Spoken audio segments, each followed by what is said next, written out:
The Hard Parables. Day 5. I was hungry. Both groups were surprised. Neither one had been keeping score. She'd never really thought about it. The man who slept in her doorway some nights, the one with the cough, she'd stepped over him on her way to the market for years.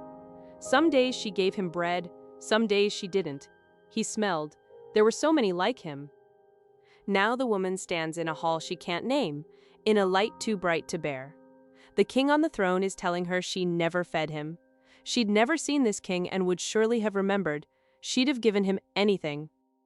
No. The voice is patient. The eyes don't blink. The king says, quietly, "I was the man in your doorway."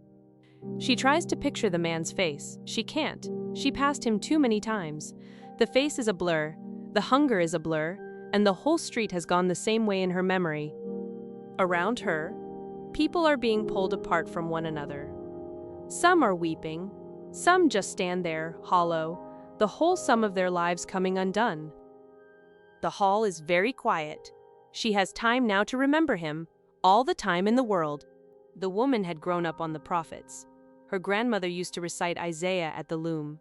The words she'd heard her whole life. Is it not to share your bread with the hungry, and bring the homeless poor into your house? She'd always taken it as a frame around the worship she was already doing, a song at the temple, a coin in the offering box. She'd never thought the sharing itself was the worship. She remembered the mixed herds from the hills outside her village. Sheep and goats grazed together all day. They were split up only in the evening when the goats needed warmer ground for the night. The shepherds didn't call it judgment. They called it settling the flock for the night. She'd never once thought of herself as a goat. Nobody ever does. Another line was in her ears now. The least of these, my brothers. She'd heard rabbis argue about it. A few said it meant the persecuted ones. The disciples sent out hungry into unfriendly towns, but most took it to mean any beggar at all. She used to prefer the narrow reading. It let her keep her bread for people she liked, but the king hadn't narrowed it down, even now. He'd only said, me. He'd only said, I was hungry. Around her, the other goats were also remembering things. The hall was patient. The king was patient. Time, here, wasn't what she'd assumed it would be. Listen to these words from the Gospel of Matthew, chapter 25, verses 37 and 40. Then the righteous will answer him, Lord, when was it that we saw you hungry and gave you food, or thirsty and gave you something to drink? And the king will answer them, Truly I tell you, just as you did it to one of the least of these who are members of my family, you did it to me. At the back of the hall, a face comes up, and then another. The coworker who said something hurtful at lunch, and the silence we let sit there. Then the cousin who called twice last winter and never got a call back, and the man on the corner with the cardboard sign we decided was too practiced to believe. The hardest part of the parable isn't the judgment. It's that nobody knew. The sheep are surprised they were sheep, and the goats are surprised they were goats. There was no scoreboard, and the whole tally was kept out of sight.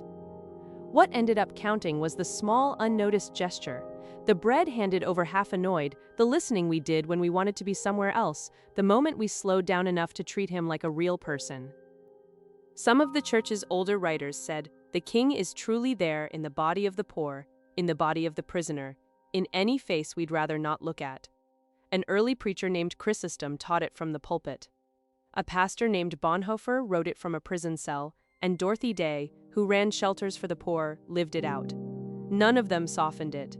The hidden Christ isn't just a nice image, it's the parable's real scandal that we've already met him this week and might not have known it. The sheep never kept score. The kindness that counts is the kind that forgets it's being kind. God, I don't know whose face I've already passed today. I don't know which kindness mattered, or which silence was its own answer. Make me less interested in being called righteous and more interested in being found awake. Slow me down at the edges of strangers. When I don't feel like it, especially when I don't feel like it, let the mercy in me forget its own name. Amen.